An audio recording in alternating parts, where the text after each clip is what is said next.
여러분 옆에 있는 분들과 지금 방금 인사하셨는데 옆에 있는 분들 보시면 그분이 좀 유명하신 분인 것 같습니까? 아닌 것 같습니까? 네, 좀 유명해 보이십니까? 네. 네. 그렇다면 여러분은 좀 유명해지길 원하십니까? 아, 네. 네. 사람들이 여러분의 이름을, 여러분의 존재를 좀 알아주길 바라십니까? 네. 여러분은 사람들에게 인정받는 삶을 살기 원하십니까? 네. 대답을 잘해 주셔서 감사합니다. 네. 요즘 시대는 사람들에게 자기 자신을 스스로 알려야 한다는 메시지가 좀 강하게 나타나는 그런 시대인 것 같습니다. 그래서 자신의 자랑을 자랑하기도 하고 스스로 자신이 어떤 존재인지를 증명하기도 합니다. 심지어 자신이 가지고 있는 어떤 역량보다 더 높게, 더 크게 드러내서 자신의 가치를 더 높이 평가받고 싶어 하기도 합니다. 그래서 자신이 어떤 사람인지 사진을 찍어서 올리기도 하고 자신에게 주위에 얼마나 많은 사람들이 있는지 또 내가 얼마나 유명한 사람들과 사진을 찍었는지 유명한 사람들 보면 꼭 뭐 하자고 하죠? 사진 찍자고 하고 뭐 이렇게 합니다. 그래서 그것들을 자랑하기도 합니다. 어느 날 동네를 걸으면서 기도하며 묵상하는 가운데 이런 생각이 제 안에 들어왔습니다. 만약에 유명한데 뚜껑을 열어보니 그 안에 들은 게 없다면 얼마나 부끄럽고 망신일까. 그런데 무명하더라도 그 누군가 그것을 알아보고 그 안을 들여다봤는데 들어있는 것이 많다면 얼마나 값지고 귀하게 여겨질까. 그러면서 두 가지 사자성어가 제 머릿속에 떠올랐습니다. 유명무실, 무명유실입니다. 유명무실은 다 아는 것과 같이 이름만 있을 뿐 실제는 없다라는 뜻으로 겉보기에는 그럴듯하지만 알맹이나 실속이 전혀 없는 상태를 이야기합니다. 여러분 무명유실 들어보셨습니까? 이름은 없으나 실속은 있다라는 뜻입니다. 널리 알려져 있지 않지만 내세울 만한 명성은 없지만 실제로 훌륭한 가치나 내실을 갖추고 있음을 의미합니다. 그러면서 이 단어가 좀 생각이 나면서 제 마음 안에 이런 생각이 들었습니다. 굳이 누군가에게 알려지는 것이 그렇게 좋은 게 아닐 수 있겠구나. 그렇게 알려졌다가 안을 열어보니 뭐 별거 없으면 더 마이너스일 수도 있겠네. 오히려 무명할 때가 더 겸손히 더 열심히 준비되어지는 것이 더 좋을 수 있겠다라는 생각이 들었습니다. 그러면서 저희 아이들에게도 이야기해줬습니다. 너무 유명해지는 거에 초점 맞추지 말고 그런 거 너무 부러워하지 마. 실력을 갖추는 게 더 중요한 것 같아 라고 이야기해줬습니다. 여러분 유명해지는 것이 좋은 것만은 아닙니다. 사람들이 알아주는 것은 좋은 것만은 아닙니다. 하나님이 자연스럽게 그 자리로 인도하신다면 뭐 어쩔 수 없지만 부자연스럽게 무엇인가 내가 억지로 막 그 상황을 만들어내면서 나를 드러내려고 하는 그 선택은 종종 좋지 않은 결과를 초래하기도 합니다. 말씀을 준비하면서 과거에 저의 부끄러웠던 과거가 좀 생각났습니다. 신학교 때 기숙사 영성 집회에 참여를 했습니다. 그때 제가 참 좋아하는 강사님이 오셨고 또 그때 당시에 젊은 사람들이 좋아하는 살짝 유명한 강사님이 오셨습니다. 많이는 아니고 살짝 유명한 강사님이셨습니다. 이제 학생들의 투표를 통해서 아마 컨택이 된 강사님이셔서 설교하기 전부터 학생들의 마음이 조금 열려 있던 것 같습니다. 저는 그분과 그렇게 친분은 있지 않지만 그분이 제 이름을 모르지만 얼굴 보면 잘 지냈어 하는 인사해 주는 정도였습니다. 그래서 신학생으로 인사드리는 게 마땅할 것 같아서 집회 시작 전에 인사드리러 갔습니다. 그런데 중요한 것은 제 마음의 동기가 단순히 인사를 드리고 끝나는 것이 아니었음을 제 마음 안에 발견하게 되었습니다. 계속적으로 이분이 나를 알아주길 바랬고 나도 동기들에게 이분과 친분이 있는 것처럼 보이고 싶었던 겁니다. 그래서 이분이랑 계속 이야기하는데 제가 자꾸 원래 앉아있던 제 자리, 동기들의 모습을 자꾸 바라보는 겁니다. 그리고 강사님과 말하고 있는데 자신을 보고 있는지 아닌지 자꾸 막 의식하고 있는 겁니다. 제가 왜 이랬을까요? 제 순간 저의 마음의 동기를 체크해 보니 뭔가 높아지고 싶었던 마음이 있었던 것 같습니다. 나 이런 분이랑 알고 있어. 나 이런 분이랑 대화하는 사이야. 이런 것을 좀 나타내고 싶었던 것 같습니다. 한마디로 나 자신을 높이고 싶었던 거고 내가 뭔가 더 뛰어난 것처럼 보이고 싶었던 것 같습니다. 그런데 여러분, 이런 것으로 우리의 가치가 높아지고 낮아지고 결정되어집니까? 아닙니다. 그것은 착각입니다. 그런 모습을 보고 있던 그 강사님이 무엇인가 느꼈는지 좀 불편해 하시더라고요. 이후에 사역하고 있는 부서 교회 수련회 때 강사로 초청하고 싶어서 연락드렸습니다. 연락이 잘 됐을까요? 안 됐을까요? 통화에서도 그분이 뭔가 부담스러워하는 게 좀 느껴졌습니다.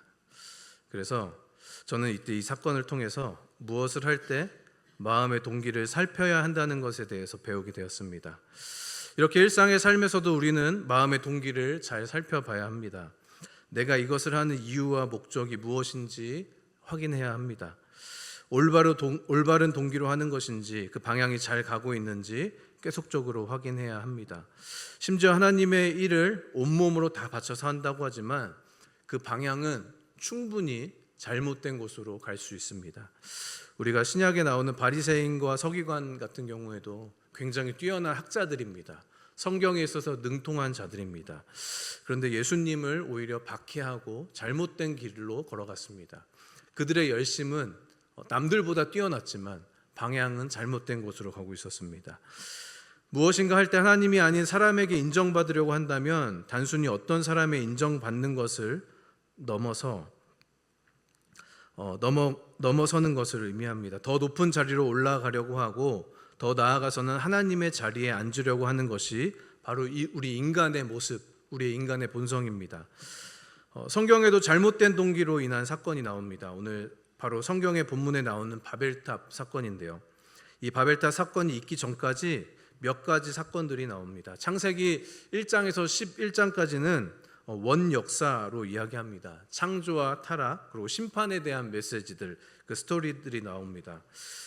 단순히 근데 이 몇 가지 사건이 하나님께서 심판하시는 것에서 끝나는 것이 아니라 회복의 길까지 연결되어집니다.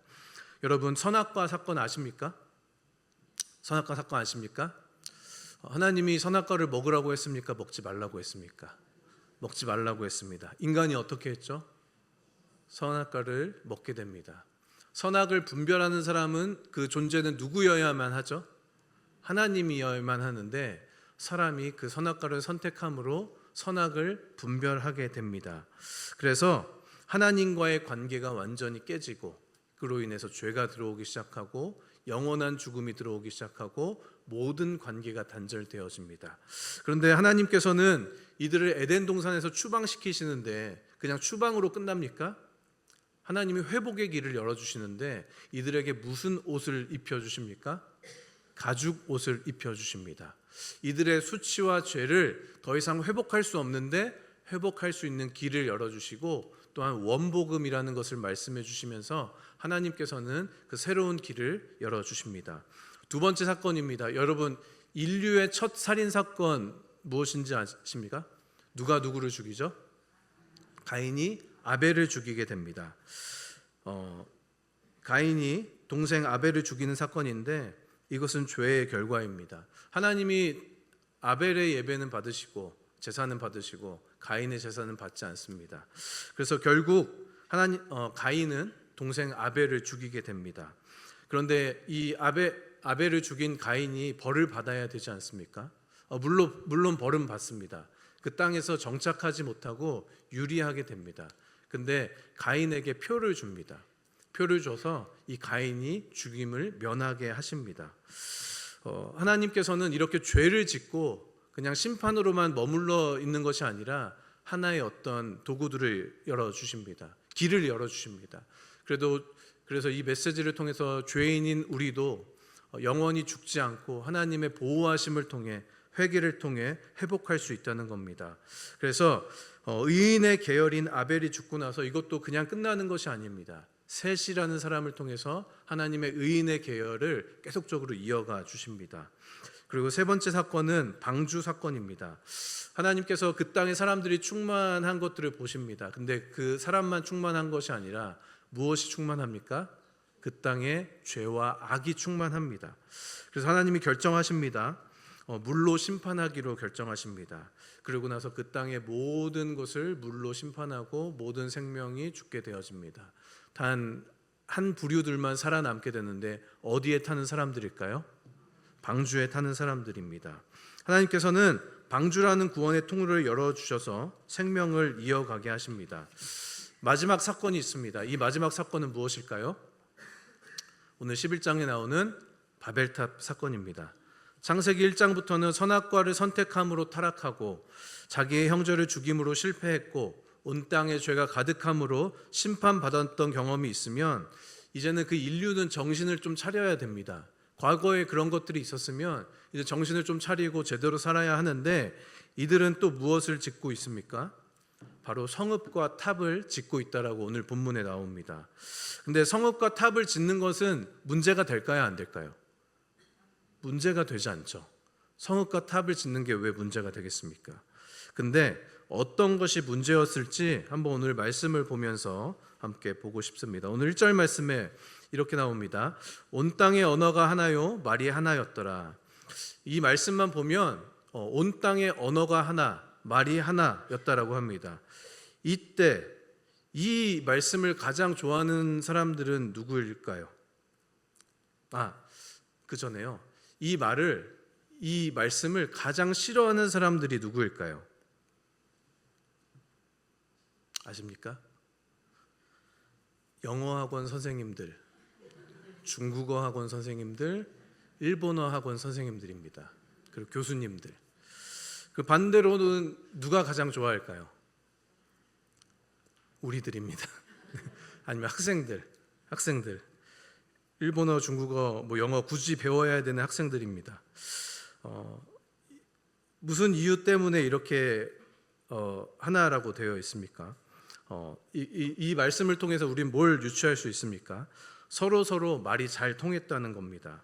중간에 통역도 필요 없고 그냥 서로의 눈빛만 보고 문화와 경험이 있기 때문에 서로 소통이 잘 됐던 겁니다. 근데 2절에 이렇게 나옵니다. 이에 그들이 동방으로 옮기다가 시날 평지를 만나 거기 거류하매. 노아 홍수 이에 노아 가족은 후손들이 이동을 하게 됩니다. 이동을 하다가 시날 평지라는 곳에 머물게 되는데요. 여기서 평지는 성경 72년에 따르면 페디온이라는 단어를 사용합니다. 이것은 상당히 넓게 펼쳐진 평야지대를 가리킵니다. 새로운 정착지를 찾고 있는 유목민들에게 어떤 곳입니까? 굉장히 넓은 곳, 평야. 이곳은 어떤 곳입니까? 아주 한눈에 들어오는 매력적인 장소였습니다. 3절 말씀에 이렇게 나옵니다. 서로 말하되 자 벽돌을 만들어 견고히 굽자. 이에 벽돌로 돌을 대신하여 역청으로 진흙을 대신하고. 여기서 보면 스스로의 힘으로 무엇인가 하고자 합니다. 처음 말씀에 서로 말하되 자라고 표현됩니다. 이것은 누구와 이야기하는 것일까요? 하나님과 이야기하는 것일까요? 사람과 사람이 이야기하는 것일까요? 사람과 사람이 이야기하는 겁니다. 지금까지 하나님을 의지하고 살았던 백성들, 하나님의 말씀대로 살았던 자들이 이제는 묻습니다. 하나님을 의지하고 않고 인간들끼리 벽돌을 만들어서 견고히 굽자라고 표현합니다. 그때 하나님의 자리는 없습니다. 이제는 하나님의 자리에 사람이 들어와 있습니다. 여기서 벽돌을 만들어 견고히 굽자라는 그 문자적인 뜻을 보면 굽고 또 굽자라는 것입니다. 예전에는 이때 당시에는 햇볕으로 벽돌을 건조시키는 것이 고대인들의 일방적인 방법이었는데 여러분 불로써 벽돌을 굽는다는 것은 문명적으로 상당한 수준에 올라와 있는 것을 표현하고 있습니다. 그래서 돌을 대신하는 방법보다는 문명적으로 더 뛰어난 것을 이들이 지금 사용하고 있고 그것을 통해서 건물을 짓고 있다는 것을 표현하고 있습니다. 또한 역청으로 진흙을 대신합니다. 이것도 벽돌을 접착시키는 데 아주 뛰어난 것입니다. 여러분 이 역청하면 떠오르는 스토리가 있지 않습니까? 네, 맞습니다. 어린아이 모세를 갈대 상자에 담아서 물이 들어오지 않게 역청을 바릅니다. 그리고 또 한 군데 더 역청을 바르는 곳이 있습니다. 거기는 어디입니까? 노아의 방주입니다. 오늘 창세기 6장 14절 말씀 한번 다 같이 읽어보도록 하겠습니다. 시작. 너는 고페루 나무로 너를 위하여 방주를 만들되 그 안에 칸들을 막고 역청을 그 안팎에 칠하라. 자, 이거는 어디를 만들 때 사용했던 역청일까요? 바로 방조입니다. 그렇다면 너는 이라고 이야기하는데 이렇게 말씀하시는 그 대상은 누구일까요? 누가 누구에게 이야기하는 걸까요? 하나님이 노아에게 이야기하는 것입니다. 이 역청을 바를 때 이것은 하나님이 하나님의 자녀들에게 노아에게 이야기했던 그 장면입니다. 그런데요, 다음 창세기 11장 3절 말씀인데요, 한번 거기 다 같이 읽도록 하겠습니다. 시작. 서로 말하되 벽돌을 만들어 견고히 굽자 하고 이에 벽돌을 돌을 대신하여 역청으로 진흙을 대신하고. 자, 이건 누구와 누구끼리 이야기하는 걸까요? 사람이 이야기하는 겁니다. 사람끼리 이야기하는 겁니다.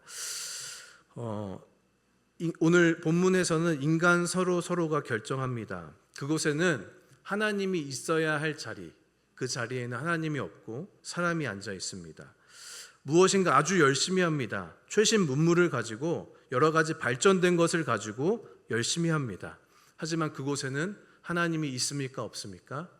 하나님의 자리는 없습니다. 요즘 시대도 그렇습니다. 너무너무 많이 발전합니다.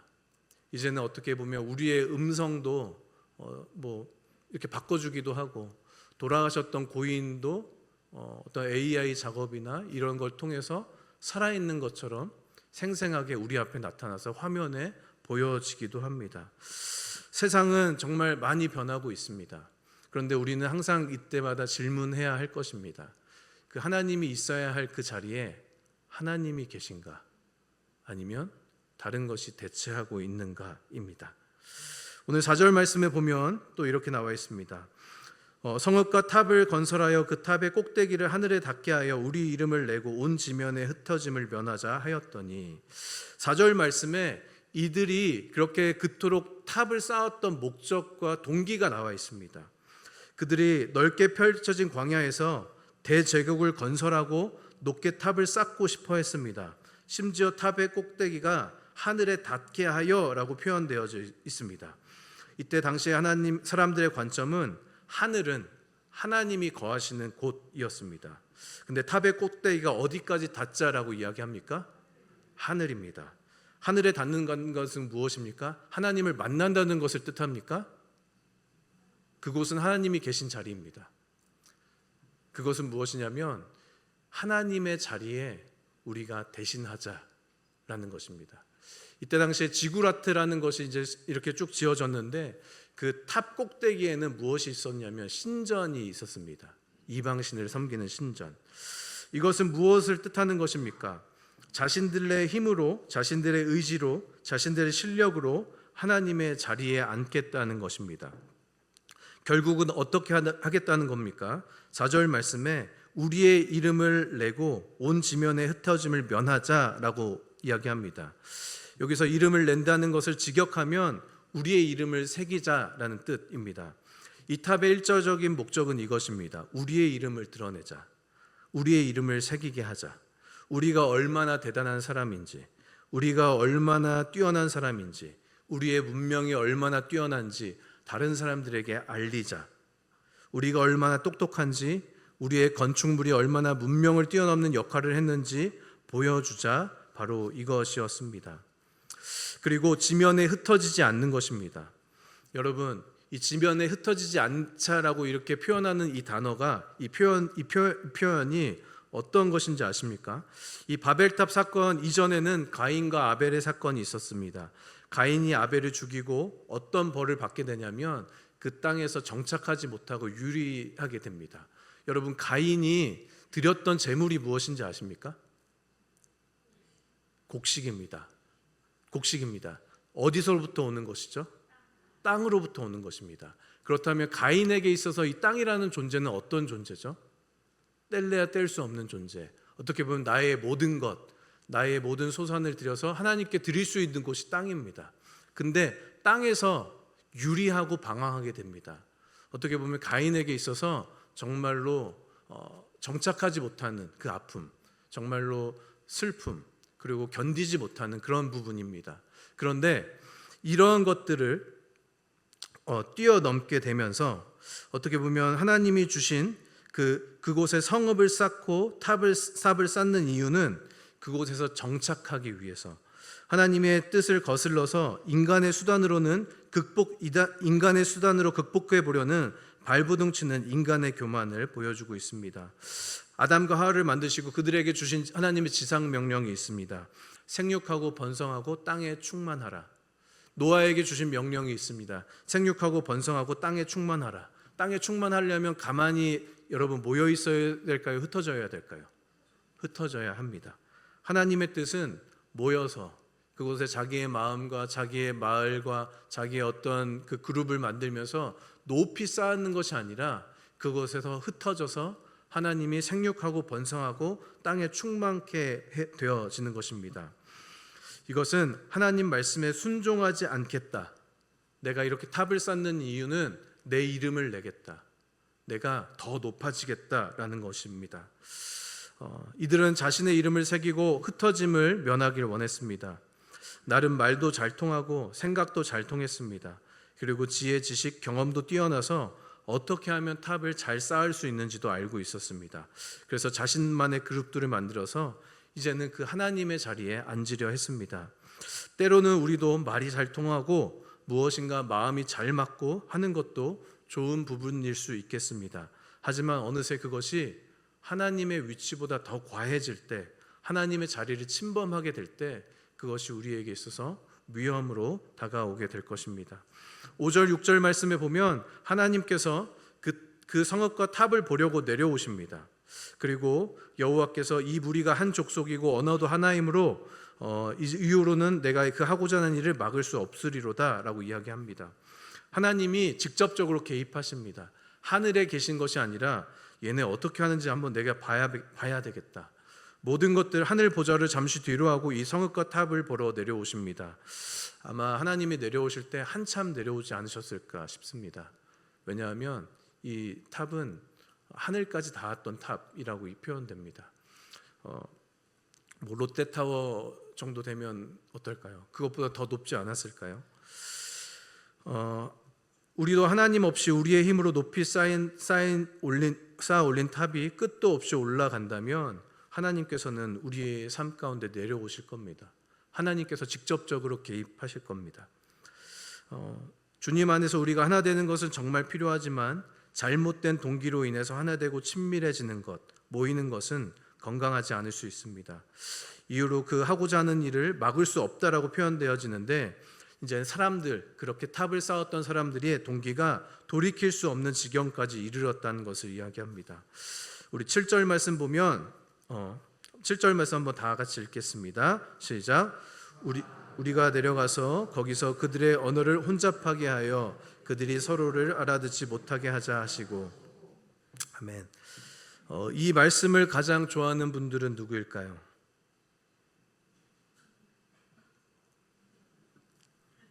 언어를 혼잡하게 하여 그들이 서로 알아듣지 못하게 하자 하시고. 누구일까요? 영어학원 선생님들과 중국어학원 선생님들, 일본어학원 선생님들입니다. 그렇다면 제일 싫어할 사람들은 누구일까요? 이 언어를 배워야 되는 학생들, 억지로 공부해야 되는 학생들입니다. 결국 하나님의 개입하심을 통해서 언어를 혼잡하게 하십니다. 원어로는 뒤섞다라는 표현으로 되어 있습니다.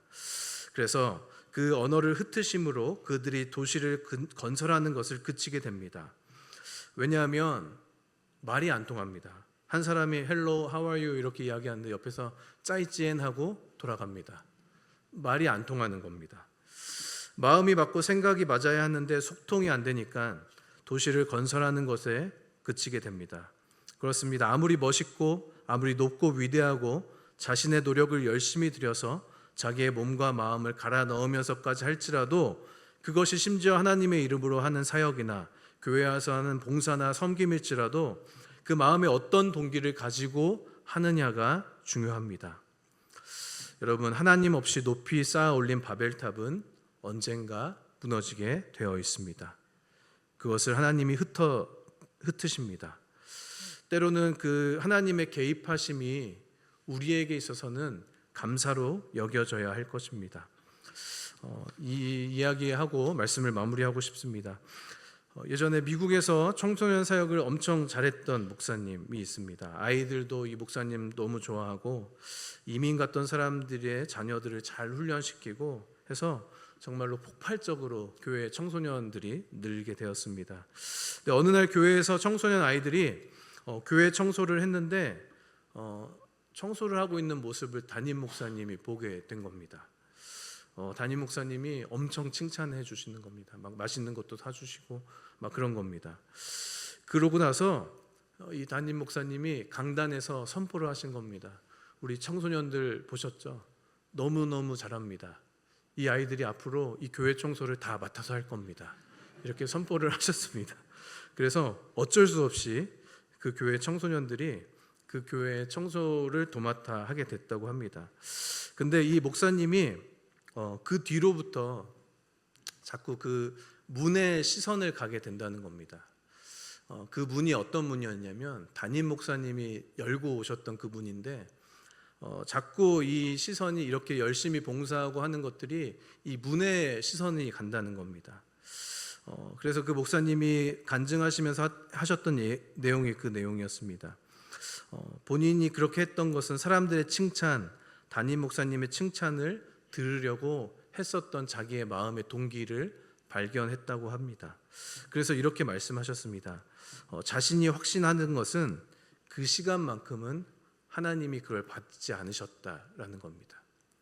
정말 열심히 하고 시간을 들여서 하고 모든 것을 다 해서 했는데 결국은 사람을 위해서, 사람에게 보여주기 위해서 그 열심과 헌신을 내었다는 것을 이야기해 주셨습니다. 저는 한편으로는 그런 고백을 하셨던 그 고백이 참으로 감사했습니다. 여러분, 우리는 어떻습니까? 이 바벨탑을 쌓기 위해서는 정말 높은 곳에 쌓았기 때문에 그곳에는 수많은 사람이 죽었을 것입니다. 수많은 노력이 있었을 것입니다. 수많은 시간이 있었을 것입니다. 여러분, 우리에게도 그런 것들을 이루려고 노력했던 것 있지 않습니까? 어떻게 보면 때로는 사람들에게 보여지기 위해서, 사람들에게 인정받기 위해서, 사람들이 이것을 알아줬으면 좋겠어서, 때로는 그게 우리의 어떤 삶이나 직장이나 그런 것이 아니라 교회에서조차 하는 그 사역에서도, 봉사에서도 우리는 자꾸만 그 목사님이 보셨던 그 문을 바라보고 있지는 않습니까? 누군가 나를 알아주기 위해서, 누군가 내가 하는 것을 칭찬받기 위해서 우리는 어느새 우리가 쌓고 있는 바벨탑이 있지는 않습니까? 하나님이 오늘 우리에게 말씀하십니다. 다시 한번 그 마음의 중심과 그 동기를 점검하라고 말씀하십니다. 우리는 우리의 삶의 동기를 잘 살펴봐야 할 것입니다. 너무 열심히 내고 있는 그것이 혹시 나의 이름을 높이기 위해서 하고 있는 것은 아닌지, 내가 하고 있는 이 섬김이, 이 사역이 누군가의 인정받기 위해 하는 것은 아닌지, 지금 여러분의 마음의 보좌는 누가 앉아 있습니까? 하나님입니까? 아니면 여러분 자신입니까? 기도하겠습니다.